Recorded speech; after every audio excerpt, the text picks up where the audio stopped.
banyak laki-laki petantang-petenteng kerja di lembaga ribawi. Ketika kita tanya kenapa kerja di sana, ya memang nggak ada kerjaan lain, dan ini kan saya jihad menafkahi keluarga dalilnya, Ustaz. Makanya Ibnu Taimiyah kan pernah mengatakan gini, al-qalilu minal halali yubarak fihi. Yang sedikit dari yang halal itu pasti berkah di dalamnya. Terus beliau katakan lagi, wal katsiru minal harami, dan yang banyak dari yang haram, tunggu saja nih.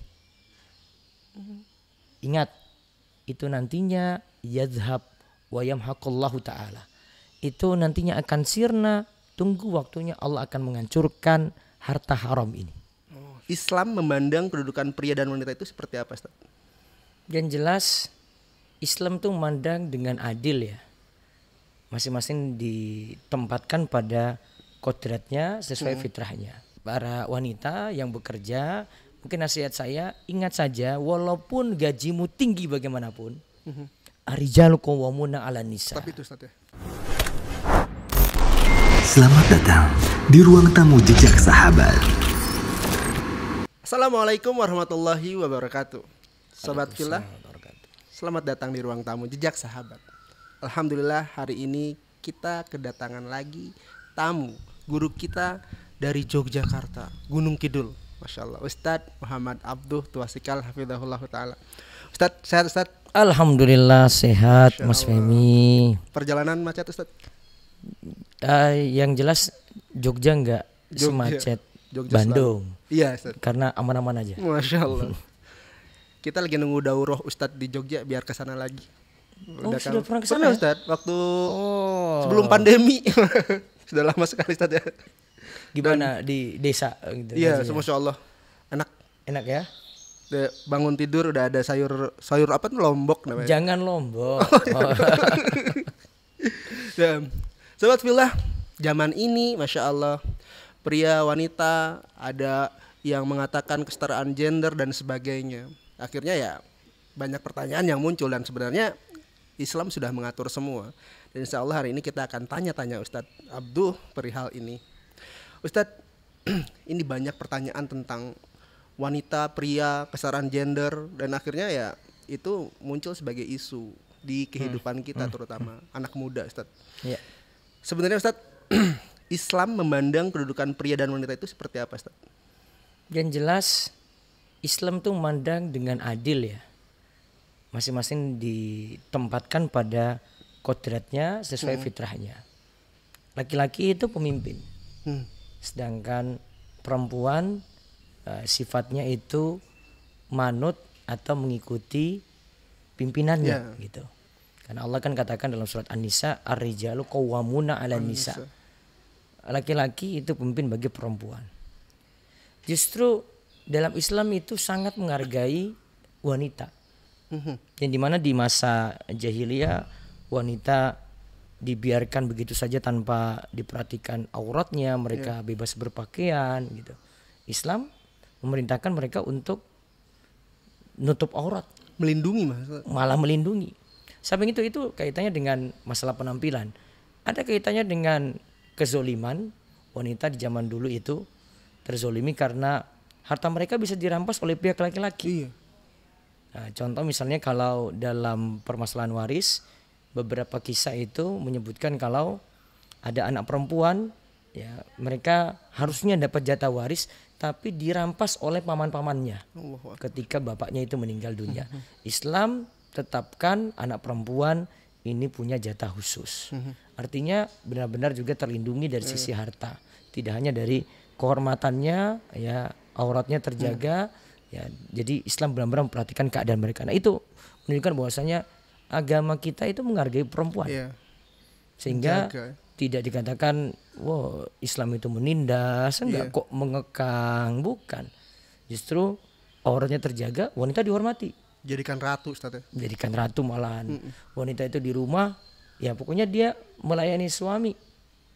Tapi ya tentu diperhatikan hak-haknya juga. Nanti suami memperhatikan kewajiban dia pada istrinya, ada nafkah yang diberikan, ada kewajiban yang lainnya, mendidiknya, mengajak dia pada kebaikan, kemudian memperhatikan keperluan dia, ya terus bertingkah laku yang baik kepada istrinya. Itu Islam mengajarkan seperti itu. Masya Allah. Ustadz, tadi Ustadz menyinggung bahwa perempuan itu harus di rumah. Muncullah statement bahwa kalau jihad laki-laki itu ya di luar rumah, akhirnya jihad perempuan ya di rumah mengatur keluarganya. Terus muncullah perkataan dari para wanita, oh itu zaman dulu karena kalau jihad di luar wanita tidak memungkinkan, maka muncullah statement itu. Kalau zaman sekarang nih wanita juga boleh berjihad di luar dong. Itu gimana statement gitu? Nah, sebenarnya enak banget bagi perempuan ini ya, sudah di rumah. Allah katakan waqarna fi buyutikunna, hendaklah para wanita itu menetap di rumah mereka, di rumah kalian wahai para wanita, fi buyutikunna, di rumah kalian menetap. Itu tujuannya tadi untuk jaga aurat, untuk melindungi dirinya. Dia lebih bebas di rumah, tidak perlu memakai pakaian seperti dia pakai di luar rumah. Dan itu lebih memudahkan dia gitu. Jadi kalau dikatakan tadi apa? Kalau jihadnya tuh itu zaman dulu, kalau sekarang mah boleh jihadnya di luar. Ini nanti kaitannya dengan bagaimana dia hukum keluar rumah. Gitu ya. Islam juga mengaturnya, tidak dibatasi juga keluar rumah. Itu mau keluar rumah boleh, kalau ada keperluan silakan, tapi sebaik-baik tempat wanita itu di rumahnya. Masya Allah. Jadi nggak cuman diem di rumah tuh. Oh enggak. Tetap boleh keluar, Masya Allah. Nah Ustadz ketika suami ada kewajiban untuk bekerja, nah terkadang juga wanita kadang-kadang ingin bekerja, dan akhirnya ya zaman sekarang kita tidak menutup mata bahwa banyak wanita yang bekerja. Itu bagaimana secara hukum Islam? Nah, di sini ada di buku kami ini ya, ini ada buku baru mengatur keuangan keluarga ini ya. Ini mengatur keuangan keluarga untuk generasi milenial. Nah, di buku ini tadi yang ditanyakan tentang hukum asalnya wanita itu di rumah, saya sebutkan di sini. Dia sibuk dengan tugas utama itu didik anak, mengurus rumah dan suaminya. Nah, terus pertanyaan tadi ada juga di sini, bagaimana wanita memilih bekerja di luar rumah? Asalnya mubah, boleh sebagaimana hukum secara umumnya, karena ini hukum duniawi jadi dihukumi boleh. Tapi ya kita katakan ini dengan syarat. Ya, dengan syarat. Walaupun kita ini dulu bahas tidak menutup kemungkinan memang wanita ada yang memilih bekerja karena keadaan. Misalnya dia seorang janda yang harus menghidupi anak-anaknya sendiri. Nah, terus bisa jadi dia anak perempuan satu-satunya, orang tuanya tidak bisa bekerja lagi dan punya kebutuhan untuk penghidupan, maka anak perempuan ini bekerja. Juga kadang dia membiayai saudara-saudaranya masih kecil-kecil. Ya, akhirnya dia kerja juga. Atau ya memang sebagian itu karena kebutuhan di masyarakat seperti kita butuhkan ada dokter wanita. Ada perawat wanita, ada pengajar wanita di madrasah-madrasah, di mahat pesantren kan butuh juga seperti itu. Nah, maka kalau kita katakan boleh tadi ya karena kebutuhan di masyarakat. Nah, namun dengan syarat Mas Femi. Jadi tidak kita bebasin gitu aja karena ada aturan. Kalau di sini saya sebutkan beberapa poin ya, ini dari beberapa kesimpulan ulama. Yang jelas pekerjaannya harus pekerjaan yang halal, nggak boleh pekerjaan yang haram. Karena ada beberapa pekerjaan yang wanita layani, misalnya dia jadi bartender, dia kerja di suatu bar, kemudian layani untuk minuman keras misalnya. Nggak boleh dia layani seperti ini. Itu contoh. Terus dia perhatikan ada pakaian, ya harus tutup aurat. Kemudian gimana cara dia berpenampilan, bergaya, jalannya, itu juga ada adabnya. Sampai suaranya Ustaz. Suaranya pun diatur kalau dalam Islam tuh, tentang cara bicaranya juga. Ya, terus yang ketiga, pekerjaan wanita ini tidak sampai melalaikan kewajiban di rumah. Tetap kalau di rumah kerja dia lagi. sebagai istri, kewajibannya apa? Dia punya anak, berarti dia harus perhatikan anaknya. Ada suaminya, dia harus layani suaminya. Walaupun nanti dia tetap bekerja juga, tapi dia tidak meninggalkan kewajiban di rumah. Ini ingat baik-baik, karena sering wanita yang bekerja tapi melalaikan ini. Kemudian yang keempat, minta izin Ke suami atau ke orang tua. Kalau dia belum menikah berarti ke orang tua, ke walinya. Lalu yang kelima, pekerjaan dilakukan berada di lingkungan para wanita. Tidak boleh ada laki-laki. Sebisa mungkin seperti itu, tidak terjadi ikhtilat. Namun yang syarat yang kelima ini mau agak berat ini. Karena kalau kita katakan di negeri ini agak sulit, tapi sebisa mungkin diminimalkan. Ya, kalau terjadi seperti itu mungkin dari pihak kantor yang mengaturnya, atau dari yang bekerja sendiri yang bisa mengaturnya. Dia kurangi interaksi dengan lawan jenis, cuma sekadar perlu saja untuk itu. Ya. Itu soalnya dalihnya tuh ya untuk bantu ekonomi keluarga biasanya. Nah itu kan yang tadi asal-asalnya memang betul seperti itu. Masya Allah. muncul ini juga. Jadi akhirnya muncul ketika istri bekerja, Ustaz, maka muncullah statement dari para istri, yaitu uang suami, uang istri, uang istri, uang istri, Ustaz. Akhirnya Uang suami. uang suami, uang istri, uang istri, uang istri. Ini kata istrinya siapa ini? Ada, Ustaz. Itu umumnya tuh kayak Iya, gitu. Ustaz. Saya ketika lemparkan pertanyaan, jawabannya pasti itu. Saya kira ini hanya di Jogja aja, nih. Ternyata di Bandung Di juga Bandung ya juga sama ya. Di Jakarta juga waktu saya ngisi jawabannya sama nih. Memang wataknya ibu-ibu kayak gitu. Ijma, betul. Jadi harta suami, Harta istri. tapi harta istri ya milik istri aja gitu. Nah, ini harus kita bedakan karena nanti selama nikah sih memang nggak ada problem ya. Nggak ada problem, tapi perlu dipahami yang pertama, harta suami itu ketika dia dapat gaji, itu sebenarnya harta dia. Tetap harta suami. Tetap harta suami. Cuma dia punya kewajiban menafkahi sehingga ini jangan dilupakan. Nah, ini kewajiban. Kalau dia mampu dan istri punya kebutuhan dalam hal itu, sedangkan dia masih mampu mencukupi, ya dia cukupi kebutuhan istri. Maka kata para ulama itu dalam masalah nafkah harus ingat dua hal. Yang pertama kebutuhan, yang kedua kemampuan. Beda dengan Mas Femi kalau sedekah. Ya. Dapat orang miskin nggak usah tanya, kamu butuh apa? Saya mau bantu nih. Oh nggak usah. Bantu aja. Oh saya mampu sekian, saya keluarin duit 200.000 sudah kasih. Nggak usah rinci kebutuhannya. Tapi kalau dengan istri enggak. Rinci. Masya Allah. Istri butuh apa sih pakaiannya? Nah, tahu tuh harganya itu segini gini tahu. Kalau nggak mau tahu ya penting sudah, saya nggak mau lihat itu harganya berapa, pokoknya pakai untuk itu. Ya ini duitnya ini. Atau kamu kadang juga suami cuma nitip duit aja nih. Sudah ini di rekening sudah saya transfer untuk kamu. Ya sudah segitu nanti dia manfaatin. Tetap sesuai kemampuan juga, Ustaz, ya. Tetap lihat kemampuan, betul itu. Karena Allah katakan liyunfiq dzu sa'ati min sa'ati. Hendaklah yang punya kelapangan rezeki beri sesuai dengan kelapangannya. Wa man qudira alaihi rizqu falyunfiq mimma atahullah. Sedangkan yang sempit rezekinya dia berikan juga sesuai dengan kemampuannya. Jadi tetap lihat kemampuan suami, tapi istri juga butuh. Nanti kebutuhannya dan nanti balik lagi ke suami. Oh dia mampu nggak? Dan istri harus sadar ini, tapi suami juga harus tanggung jawab. Karena ingat ini dia bawa anak orang. Benar. Dimana dulu dengan orang tuanya apa-apa dipenuhi. Manis-manis saat ngomong ke orang tuanya. Wah, jadi harusnya bisa menyesuaikan seperti itu. Tapi yang jelas Islam memang membatasi suami tidak lebih dari kemampuannya, dia tidak menyusahkan diri, ya itu lebih bagus. Itu. Kalau harta istri, Ustaz, boleh diambil suami? Nah, nggak boleh. Waduh. Ada kisahnya loh. Oh, iya? Saya jelaskan di buku ini, nanti rekan-rekan bisa miliki buku ini. Ada kisah saya waktu bahas tentang harta istri. Zainab As-Saqafiyah itu istrinya Ibnu Mas'ud. Itu pernah mepingin sedekah karena ajakan dari Nabi SAW. Lantas ketika mau keluar, suaminya cegat dia. Mau kemana kamu? Saya mau sedekahin ini. Itu saya lebih berhak, kata Ibnu Mas'ud. Saya lebih berhak itu. Kalau nggak percaya tanya Rasul Sallallahu Alaihi Wasallam. Ditanya kepada Rasul, Rasul jawab, iya suamimu boleh dapat dari sedekahmu. Oh kok bisa? Karena istri itu tidak wajib nafkahi suami.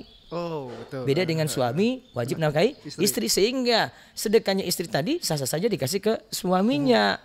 Nah ini kan menunjukkan tadi yang mau disedekahkan itu hartanya siapa? Istri. Kalau itu memang harus bilang suami atau itu milik suami, harusnya keluar kan ngomong dulu. Iya, karena uang suami. Mas, saya pakai ini duit saya dulu ya. Oh, enggak perlu kan. Enggak ada cerita kayak gitu kan tadi. Cuma dia keluar dicegat sama suaminya. Berarti hartanya Zainab milik Zainab. Terus Ibnu Mas'ud kan enggak ada peran di situ kan. Hartanya Ibnu Mas'ud milik Ibnu Mas'ud. Namun begini, Mas Femi, uniknya di negeri kita itu kalau sudah hidup bersama dianggap harta milik bersama.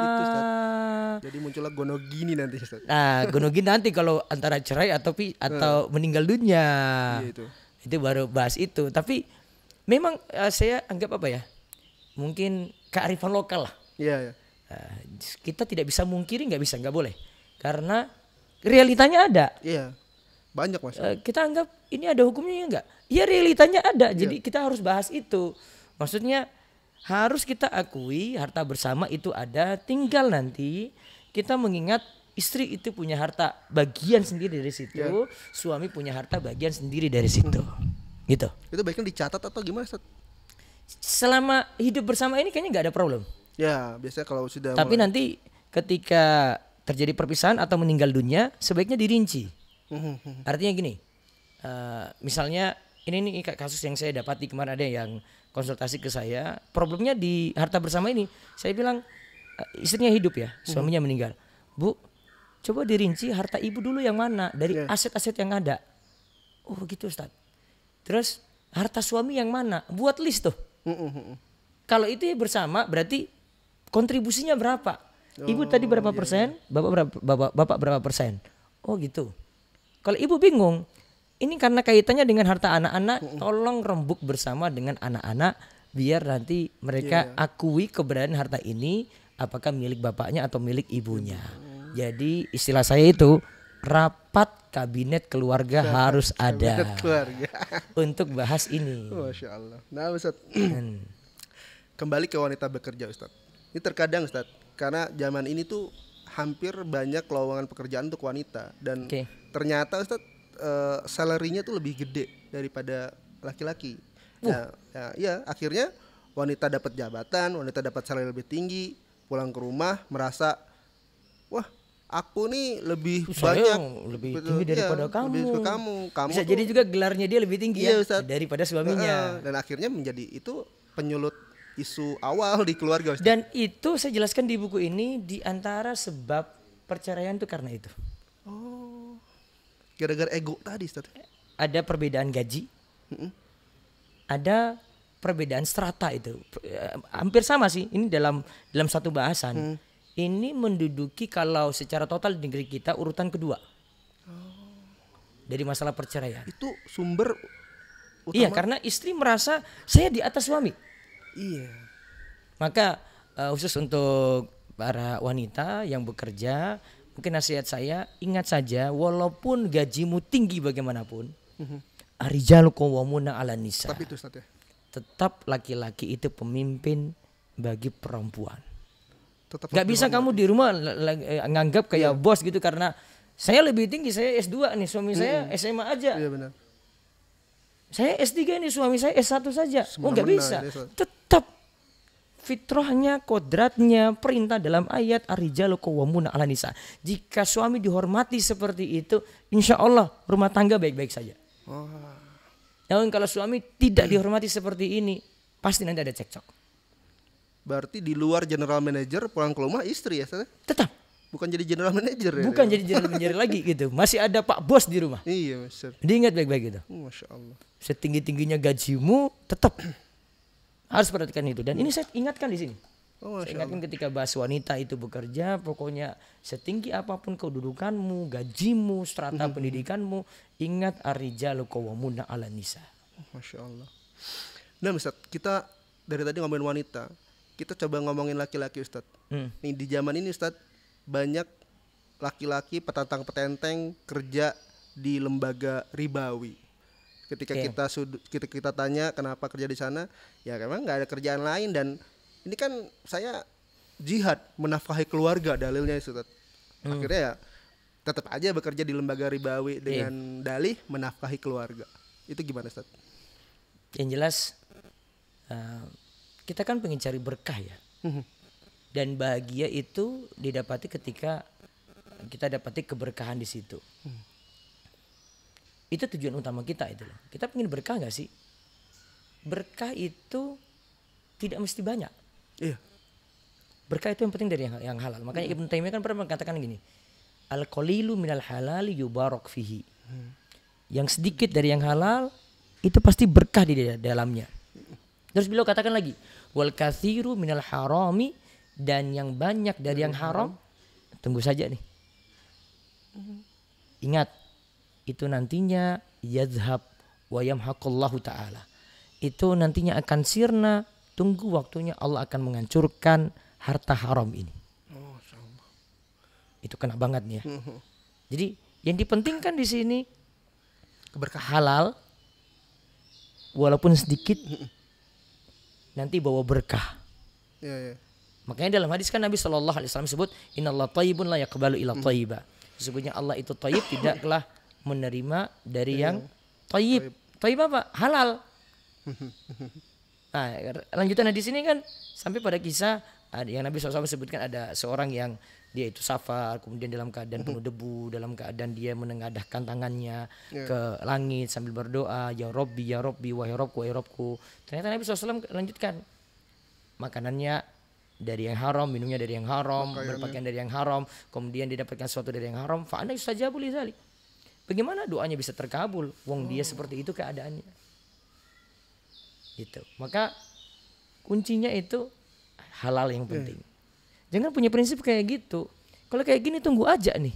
Allah itu bisa, yang tadi kata Ibnu Taimiyah, yamhaqullahu taala. Allah itu bisa hancurkan sesuatu itu bukan datang langsung tiba-tiba hartanya itu kena petir gitu, enggak. Hancurnya itu kadang bisa bertahap. Pelan-pelan enggak kerasa. Pelan-pelan kena penyakit.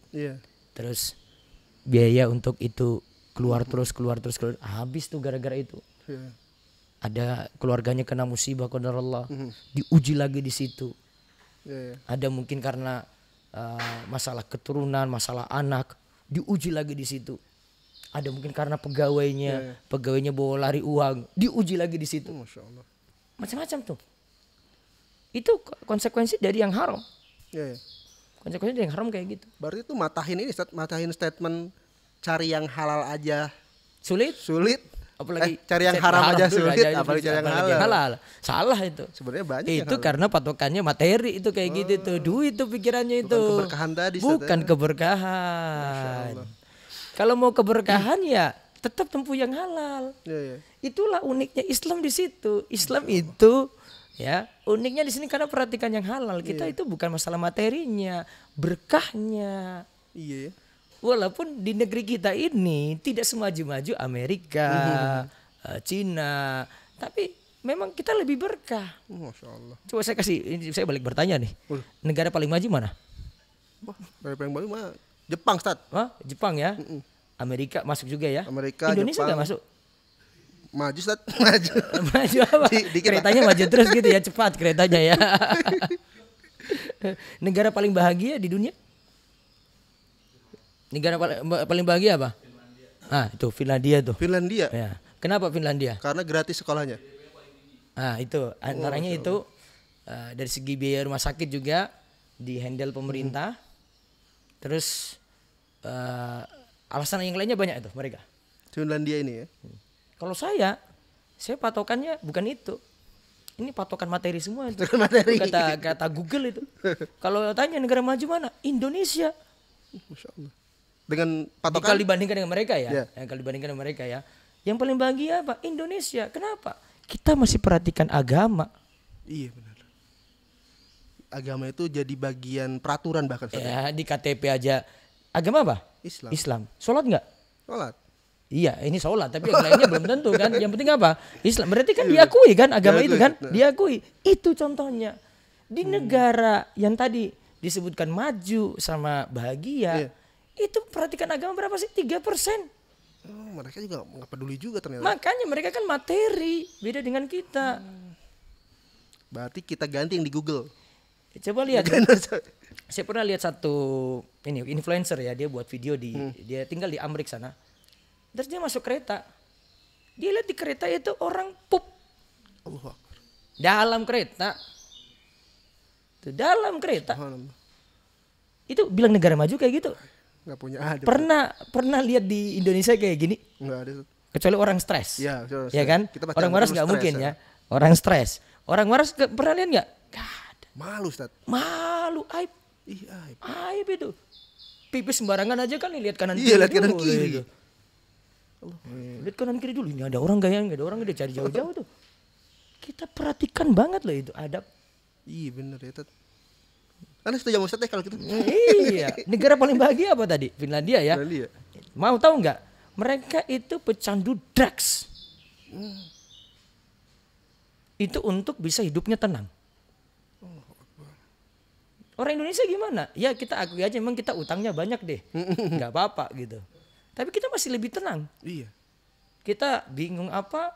Datang aja ke masjid, berdoa sudah. Udah. Tenang nggak? Bisa kajian. Bisa kajian. Bayar nggak kajiannya? Betul. Enggak, gratis. Gratis. Datang aja, bahagia dia. Iya, Masya Allah. Walaupun pulang mikir utang lagi. Ya saya sudah sudah kurangi Iya. beban ya kan. Iya. Masya Betul Allah. kan? Iya, Ustaz, Itu. Masya Allah. Ini kalau mau ditanyakan ini kita butuh mindset kita ubah nih ya. Iya, iya. Nah, jadi negara maju mana? Indonesia, Ustaz. Mantap nih NKRI. Negara paling bahagia? Indonesia, Ustaz. Sudah. Masya Allah. Itu catat semuanya ya. Tolong yang di sosial media diedit. Masya Allah. Nah Ustaz, kembali ke nafkah dari laki-laki. Kalau akhirnya ketika seorang laki-laki hijrah atau tobat dari pekerjaan haramnya, terus berharap tadi katakan kalau saya nggak salah Ustaz, bahwa nanti Allah akan membuka Pintu rezeki yang rezeki. Cuma ternyata Ustaz, kenyataannya ketika dia keluar dari pekerjaan ribawi, temannya yang ribawi yang pekerjaan haram tetap maju, lah dia malah tetap turun. Itu gimana? Ini Ustaz? karena standarnya materi tadi mindsetnya belum diubah nih, mindsetnya belum iya, ini iya. terakhir nih ya. Nah saya antarkan lagi kita cara world view-nya ini harus diubah nih soalnya. Ini kita masih sekuler semua ini. Iya sekuler. Iya. Mas Femi ini masih sekuler saya anggap ini. Karena materi terus Iya, nih, masih kita kesana ya. emang kayak gitu pikirannya. Nah poinnya di sini kembali ke berkah tadi ya. Ingat berkah itu penting dari yang halal. Iya. Terus yang kedua, kaidah dari Ibnul Qayyim ini, satu pintu rezeki ditutup. Satu pintu rezeki tutup. Ingat, satu pintu rezeki ditutup. Tapi Allah tutup ini dengan hikmah. Iya. Dengan rahmat Allah, Allah masih membuka pintu rezeki yang lain. Masya Allah. Tuh usah takut sebenarnya. Ustaz. Gak usah takut. Apalagi tinggalin yang haram tuh, yang jelas-jelas Iya, iya. masalah tuh. Masya Allah. Dan ini ingat kaidah ini, kaidah yang memang realita kita jalani. Mhm. Coba Mas Femi lahir itu kan ya dari ibu ya. Iya. Gak mungkin dari laki-laki kan, gak mungkin. Nah terus pintu rezekinya dari mana? Tali pusar, satu. Iya. Ketika keluar beralih ke puting susu ibu. Iya. Yang tali pusar tadi ditinggalin. Heeh. Oke, ganti jadi dua. Ya. Ganti dua. Satu pintu tertutup ganti jadi dua. Dua ini lebih enak, lebih nikmat daripada balik lagi. Dia nggak pengen balik lagi tuh. Ya. Dia nggak menyesal juga tuh. Saya pengen balik lagi dulu deh ke ini ke perut lagi. Oh nggak mungkin. Terus setelah dua tahun dilepas nih dua puting susu nih. Ya. Beralih kepada 4 rezeki kata Ibnul Qayyim, yaitu makanan dari tumbuhan, dari hewan, minuman dari air, dari susu kata Ibnul Qayyim. 4 totalnya. Ya. Maka kita nikmati 4. 2 tadi ditinggalin, nggak puting susu terus. Ya. Harus disapih. Terus ganti jadi 4. Maka 2 pintu diganti 4 lebih enak, lebih nikmat, lebih manfaat, lebih baik. Masya Allah. Terus setelah itu orang muslim meninggal, orang beriman meninggal. Di surga kelak diganti dengan 8 pintu surga. Masya Allah. Masuk nih enggak? Masuk, Sudah Ustaz. masuk. Sudah masuk nih ya. Masuk, Ustaz. Nah, Sudah tidak sekuler. tidak sekuler lagi itu. Terus satu pintu rezeki tutup diganti 2 diganti 4 diganti 8. Maka Anda yang khawatir karena sekarang punya pekerjaan haram. Nah, mindsetnya diubah dulu. Jangan sekuler. Jangan sekuler, jangan materi terus. Masya Allah. Terus yang kedua harus yakin Harusnya. Allah ganti rezekinya nanti. Masya Allah. Karena memang Allah berjanji Ustaz ya. Realita sudah kita alami tuh. Itu tadi kan realita itu. Iya. Sudah kita alami Tanpa sadar Ustaz. tanpa sadar Iya, tuh. bener. Tiba-tiba besar kayak gini nih. Iya. Nah itu. Makanya banyak lagi Ustaz. Makanya banyak lagi itu. Apa? Kan sudah tinggalin 2 yang dulu tuh. Sekarang Iya, jadi 4 rezekinya. Tinggal nunggu yang 8. Masya Tinggal nunggu yang 8 insya Allah. Masya Allah. Amin. Sudah? Sudah Ustaz. Ya. Sudah tidak sekuler. Sudah sekuler. Nah, dia udah baik. Nah Ustaz. Ustaz ini terakhir ya Ustaz. Ya. Ini teman-teman yang memang dulu pekerjaan yang haram dan akhirnya tobat dari pekerjaan tersebut. Itu hartanya apakah harus tetap boleh dipakai atau harus ditinggalkan Ustaz? Dirinci jadi 2, tergantung nih ya. Bisa jadi dia punya pekerjaan yang halal, ada pekerjaan yang haram. Berarti pakai yang halal aja. Oke. Yang haram dicuci semua. Bukan kayak zakat 2,5% nih, 100% keluarin. Dibuang berarti. Dicuci. Dicuci bahasanya. Ya, berarti nggak dipakai, dia salurkan untuk pokoknya tidak boleh pakai pribadi, tidak boleh pakai untuk bangun masjid. Oke. Ada keadaan yang kedua yang ini nggak bisa dimungkiri lagi karena ada yang keluar dari pekerjaan haram dan cuma punya itu aja. Ya. Dari penghasilan yang haram. Berarti itu keadaan darurat namanya. Dia terpaksa hidup dari Harta hasil itu. Itu tidak apa-apa, Ustaz. Ketika Karena darurat daripada dia mati. Milih mana coba? Dia milih yang lebih ringan yang sudah mempertahankan hidup dengan itu. Mudah-mudahan nanti setelah itu dianugerahi nanti yang halal dan dia bisa hidup lagi dengan yang halal. Masya Allah. Nah Ustaz, jazakallah khairan Ustaz. Ya. Insya Allah nanti kita ngobrol-ngobrol lagi. Ustaz sering-sering ke Bandung deh. Aduh, Bandung ini luar biasa sih Bandung memang ini. Selalu buat kangen gitu ya. Dibalikin. Dibalikin. Iya nanti ke Jogja juga. Iya insya Allah Ustaz. Tapi nanti ada pembahasannya di buku ini ya. Nah. Mengatur keuangan keluarga cocok nih untuk generasi milenial. Insya Allah. Tuh ibu-ibu, bapak-bapak. Kok ibu-ibu duluan sih? Biarkan Nabi juga ibu. Oh, itu. Ada aja dia. Enggak, ada ini saya tadi usnusunya nih. Nih kayaknya takut istri nih. Ibu dulu nih. Pakai dalil. Iya. Masya Allah. Ibu. Tapi di balik itu ada nih. Jadi dia dahulukan istri ini biar aman, cari aman ini main aman. Biar Ibu dulu dikucip itu. itu. Jadi istrinya di rumah, wah cakep nih ya. Duluin saya. Iya. Masya Allah. Bagaimana Islam mengatur hidup kita? Dari mulai pekerjaan, mengatur nafkah di dalam keluarga. Sebenarnya kita tinggal nyontek aja sih. Tinggal baca buku, belajar, tanya-tanya guru-guru kita. Insya Allah hidup kita akan mudah dan gampang dengan segala macam ujiannya. Semoga Allah mudahkan. Sampai jumpa di ruang tamu Jak Sahabat berikutnya. Assalamualaikum warahmatullahi wabarakatuh. Waalaikumsalam warahmatullahi wabarakatuh.